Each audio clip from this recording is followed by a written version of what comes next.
There is certainly more to modern living spaces than just structures made of concrete or steel or glass. I completely agree. I mean, who would not want to live in more verdant surroundings?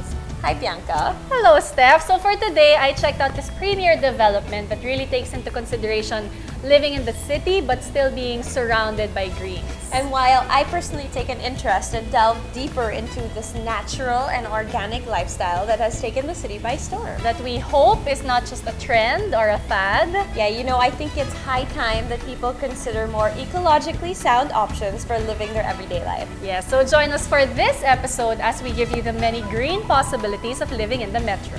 From living spaces to living life beyond its confines.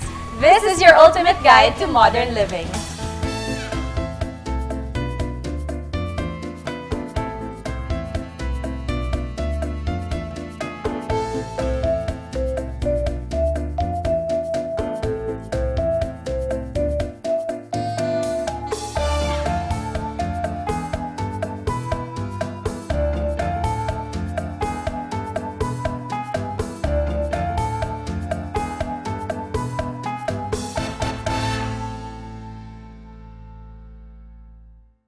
As our country continues to keep up with the times, so many buildings and developments are being constructed here and there. Unfortunately, this has all taken its toll on the environment.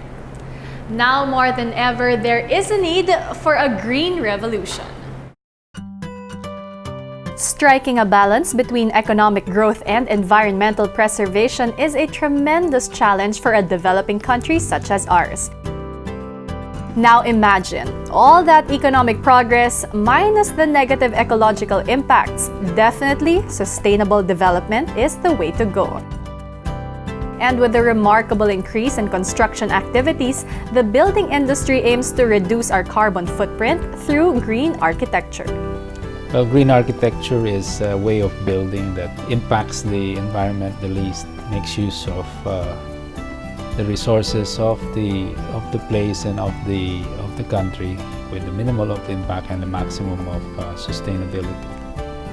Green building involves a whole building approach to sustainability as it includes all aspects, from site selection and use of low-impact or recycled materials in construction to operating on energy-efficient strategies and principles. Becoming more aware of this, some establishments have assimilated a green mindset.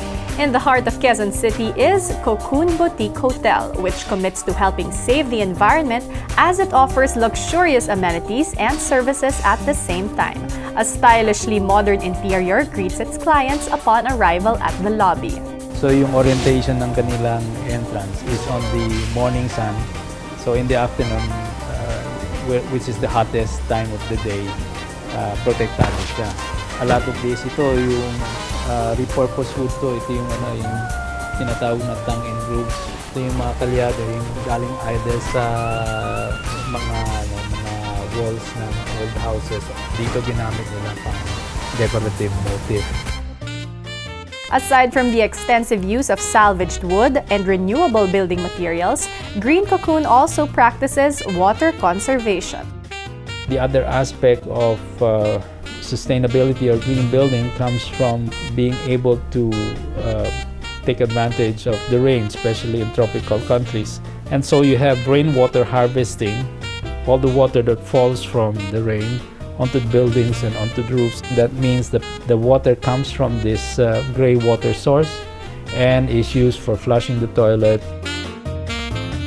The hotel also uses energy-efficient lighting fixtures and appliances in all of its floors. Now we are shifting almost all totally and eventually to LEDs, which are much more efficient. The inverters used in a lot of the split-type air conditioning systems that you can buy in your appliance center, they are already more efficient. Refrigeration, freezers, a lot of appliances that used to take up energy now use much better and more efficient motors. A homey and cozy ambiance is created as natural light enters via stairwells and wide room windows. And what could be greener than growing some of your own food? They have a small vegetable garden on the roof where they grow some of the materials they use in their food. Even though it's small, they have proven that green building techniques can be applied and can earn results. Even larger companies have realized that building green makes a lot of business sense. An hour south from Metro Manila is Nuvali, Ayala Land's environmentally friendly property development in Laguna. This eco-city redefines live, work, and recreate as it is built in the principles of sustainable design. Their One Evotech building, which accommodates IT and BPO companies, uses green building initiatives such as energy-efficient lighting and use of gray water for landscape maintenance. Low E glass reduces energy need for air conditioning and powered lighting. Low E glass or low emission where the heat from the outside does not go in, yet the lighting is still maintained. Green roofs absorb rainwater and provide insulation. They also utilize solar energy to power up parking lights. Even solar energy can be used not just at night but during the day to augment the existing requirements. Rain gardens and constructed wetlands function as rainwater catch basins and reduces downstream impact. There are also dedicated pedestrian walkways and bike ramps which encourage alternative means of mobilization. Although building green may cost higher at the onset, the returns in the long run are invaluable. I mean, what could be more important than saving the very earth we live in, right? There is a capital cost. Eventually, green will make sense because it will save money, it will save energy, it will ensure that the building itself or the complex itself can be maintained properly at less cost. Green is absolutely in, and it seems that taking any other course would be counterproductive. The building industry is not only changing landscapes, but shaping lifestyles by making eco-friendly, uncompromised, and contemporary living attainable. Small or large scale, every single sector has to do its part in helping save Mother Earth. And beyond just aesthetic appeal, the next generations are sure to reap the benefits of green building. After all, it does make sense to invest in a greener and brighter future.